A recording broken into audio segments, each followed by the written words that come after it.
च्या 100 अधिकाऱ्यांनी पत्र चंद्रशेखर बावनकुळे यांना लिहिलंय.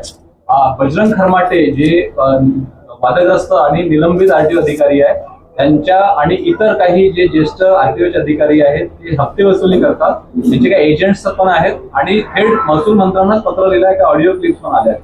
तुम्ही ऑडिओ क्लिप 56 ऑडिओ क्लिप आहे, 56 जवळपास 56 जीबीच्या.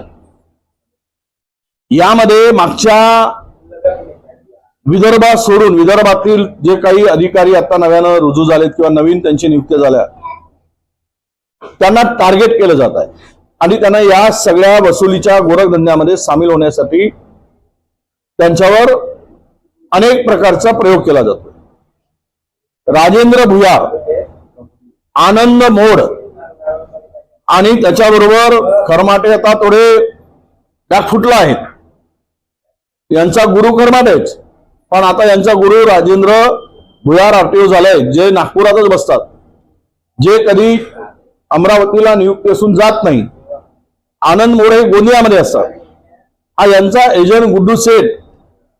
हा गुड्डू सेठ म्हणजे याचं नाव काहीतरी वेगळाच मुस्लिम समाजाचा व्यक्ती आहे, म्हणजे गुड्डू सेठ असं त्याला टोपण नाव आहे. हा व्यक्ती आतापर्यंतच्या 3 ट्रॅपमध्ये याचेच मोबाईल नंबर आढळून आले. आनंद मोड या गुड्डू सेठच्या मोबाईल नंबरवरून याला संपर्क करतो. हा आपल्याच गाड्या लावतो. मध्य प्रदेशातून आलेल्या, इतर राज्यातून आलेल्या चोरीच्या गाड्या राजरोसपणे चालवण्यासाठी काल परवा एक झोपलेला अधिकारी होता, त्याचं नाव होतं पुढे ते झोपलेला अधिकारी काल त्या ठिकाणी आंध्राच्या तेलंगणाच्या बाउंड्रीवर, त्याला एससीबीने उचलून नेला. एससीबीचे काही अधिकारी आणि आरटीओचे अधिकारी आणि त्याबरोबर असे एजंट हे संगनमत करून अधिकाऱ्यांना या संपूर्ण स्कॅम मध्ये ओढतात. जो अधिकारी जुमानत नाही त्याच्यावर ट्रॅप लावतात आणि साजन शिंदे माझ्या मतदारसंघातला आहे, शिंदेबाईचा, ती गाडी सुद्धा याच गुड्डू शेठच्या नंबरवर फोन नंबर आहे. म्हणजे माझ्या मतदारसंघातील जाणून बुजून तो झोपला असताना त्याची लगेच बेल झाली. कुठेच त्याचा संवाद नाही, कुठेच त्याचा संपर्क नाही, पण अँटी करप्शनचे अधिकारी गेले आणि त्याच्यावर कारवाई करून त्याला उचलून आणले. त्याच ठिकाणी दुसरी एक महिला अधिकारी होती, ती नाशिकची होती, तिला उचललेलं नाही, तिच्यावर कारवाई केली नाही. पण विदर्भातल्या अधिकाऱ्यावर जाणून बुजून, कारण विदर्भामध्येच हे बंद केलं, या सगळ्या तरुण अधिकाऱ्यांनी मिळून हा धंदा बंद केला.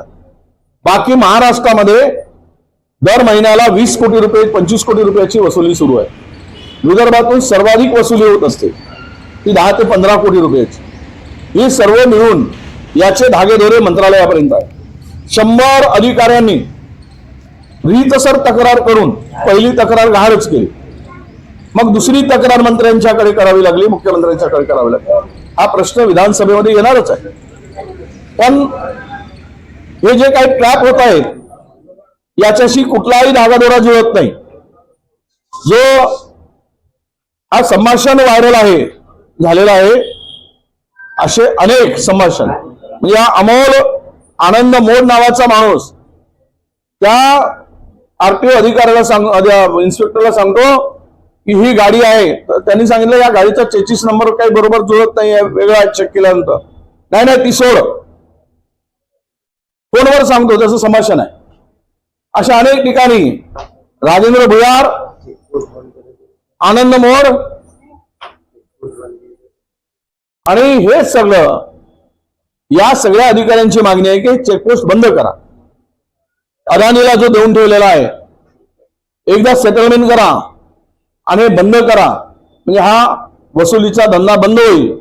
पण त्यावर कुठलीच कारवाई होत नाही आणि वसुली मंत्रालयाच्या इशाऱ्यावर हे राजेंद्र भुयार, आनंद मोड आणि यामध्ये सामील झालेला आतापर्यंतच्या 3 ट्रॅपमध्ये जेवढे झाले त्यामध्ये एजंट गुड्डू सेठच सापडतो. याचेच धागेदोरे येतात, याचीच गाडी मिळेल, याचाच फोन नंबर त्या ठिकाणी दिला जातो. म्हणजे हे पूर्णतः तरुण आरटीओ अधिकारी प्रामाणिक अधिकारी आहेत, त्यांना वेठी धरून त्यांना या धंद्यामध्ये सहभागी करून घेणं वसुलीच्या हा या टोळीचा दिसतोय. आमच्याकडे सर्व पुरावे आहेत, ते मी आता सर्व सांगणार नाही, पण विधानसभेमध्ये हे सर्व मी उद्या परवाला मानणार आहे. एसीबीचे अधिकारी यात सहभागी आहेत. 100 आरटीओ अधिकाऱ्यांनी त्यानंतर सही करून पत्र दिलं, तरी मंत्रालयात ते पत्र गायब झालं. म्हणजे किती बदमाश लोक, हरामखोर लोक तिकडे बसून आहेत. 100 आरटीओ अधिकाऱ्यांनी दिलेलं पत्र जाहीर करतात, मग दुसऱ्यांना पुन्हा पत्र द्यावं लागेल. आता ते पत्र मुख्यमंत्र्यांपर्यंत गेलेलं आहे असं मी माहिती मिळाली आहे. काय त्याच्यावर कारवाई होती ते बघू. एसीबीचे अधिकारी याच्यात सहभागी आहेत. उदय सामंत यांनी एक स्टेटस